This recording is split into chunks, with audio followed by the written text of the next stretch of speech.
ए जी दिलावा तोरेला थोड़ा थोड़ा राजा जी, सुता तारा दोसरा के कोरा राजा जी। यार दिलावा तोरेला थोड़ा थोड़ा राजा जी, सुता तारा दोसरा के कोरा राजा जी। देहब जारी देहब धाई के सलैया से सलैया से। हंसौड़ी सौड़ी सोना हंसौड़ी सौड़ी सोना खाए खिसी आलू हो अपना सैया से।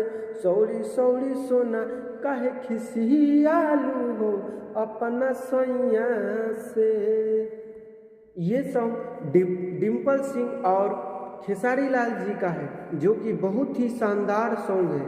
ये सॉन्ग बीटी के म्यूजिक भोजपुरिया चैनल से रिलीज हुआ है, जो कि बहुत ही कम समय में 5 मिलियन लोगों ने इस सॉन्ग को अपना प्यार दुलार दिया है। इस सॉन्ग को अपने हाथों से सजाने वाले राइटर मन्नू शाह जी हैं और म्यूजिक डायरेक्टर गोलू गुलजार जी हैं। इस सॉन्ग का वीडियो क्वालिटी बहुत ज़बरदस्त तरीका से शूटिंग हुआ है।